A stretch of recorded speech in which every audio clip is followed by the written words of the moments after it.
કેજરીવાલ સાહેબ જાય છે, હેલિકોપ્ટર જાય તે જોવા કેજરીવાલ સાહેબ જાય છે અને મને પોતાનો હાથ ઊંચો કર્યો છે. જોવા ભગવત માન ને કેજરીવાલ સાહેબ બે જાય છે જોવા.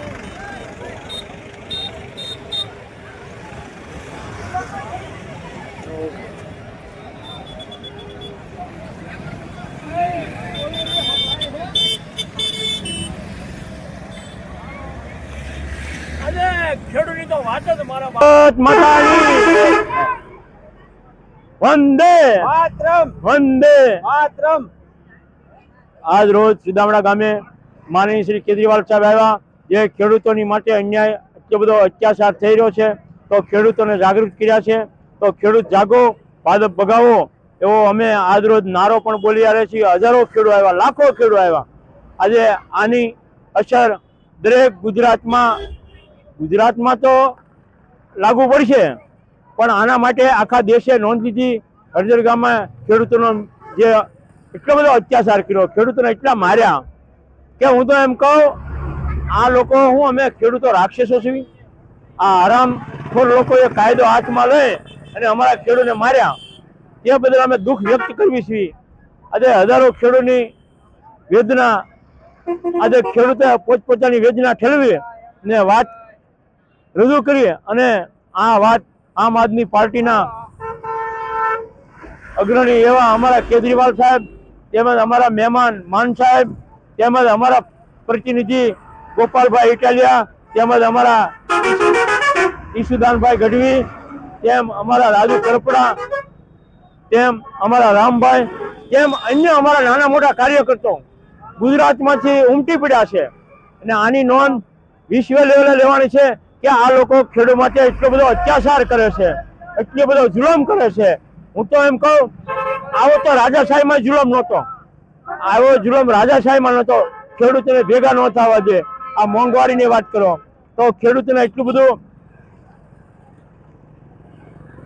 એની મારે વાત જ તમને શું કરવી કે આ ખેડૂતો માટે કેવી માઠી દિશા કરી છે આ લોકોએ. ઉપર જતા ભગવાને એટલી માઠી કરી અને ઉપર જતા આ લોકો છોંટી પડ્યા. એટલે બધું એક થયું છે એવું મારું વિનંતી છે. હે મારા ભગવાન, હવે અમારે ખેડૂત સામું જો. અમે નાના નાના ખેડૂત સુધી 5-5, 10-10 વીઘા જમીન છે. આ લોકોને તો બાગ બગીચા છે. હું તો એમ કહું અમારા ભાવનગર જિલ્લાના એક નેતા જે વર્ષોથી પેઢી ગયા છે, એ પોતપોતાના જિલ્લાની વાત કરવી ને, પોતપોતાના જિલ્લાની, તો એ જે નેતાઓ જે છૂટાઈ ગયેલા છે વર્ષોથી, એ અમારા ખેડૂતનું લેણું ભરી દે એવા સક્ષમ છે. એની ખાતરી હું આપું છું તમ તારે. હું સરવૈયા કિરપાલથી કહું છું કે અમારા નેતા ભાવનગર જિલ્લામાં એક નેતા આગળ પાછા દરેક સમાજના નેતાનો ભાગ પડે તો પણ ભાગ પડે અને ખેડૂતનું લેણું ભરી દે એવા નેતા છે. હું સિંધુ કે આ નેતા આગળ એટલું, આ જ્ઞાતિના નેતા આગળ એટલું, આ જ્ઞાતિના નેતા આગળ એટલું, એવું હું તમને ખાતરી આપું. જય હિન્દ, જય ભારત. વરમ આ કહે એક ખેસમાં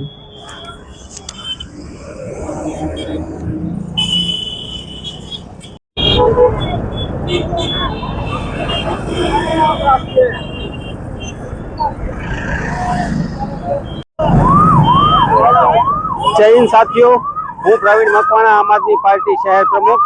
આપણે પાલિતાણાથી 6 લક્ઝરી બસ અને 2 ઇકો દ્વારા સુદામડા ગામ પહોંચી ચૂક્યા હતા અને આપણે સભાનું સમાપન અત્યારે થયેલું છે અને હવે રિટર્ન થવાના છીએ. આ વિકાસના બણગા ફૂંકતી સરકાર જે ઉદ્યોગપતિની સરકાર છે, ખેડૂતોની સરકાર નથી. ખેડૂતો ઉપર અત્યાચાર કરી રહી છે. આજે અમારા રાષ્ટ્રીય સંયોજક એવા અરવિંદ કેજરીવાલજી અને ભગવત માન અહીંયા આવ્યા હતા અને ખેડૂતોને ભવિષ્યમાં જે અન્યાય સામે આપણી લડત ચાલુ રહેશે. ખાસ કરીને તો લોકો ત્રાસી ચૂક્યા છે અને ત્રાહીમાં પોકારી ચૂક્યા છે.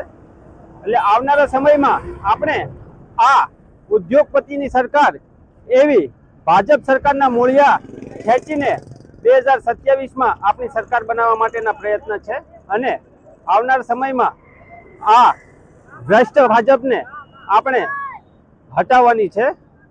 એના માટે અમારો સહિયારો પ્રયત્ન છે.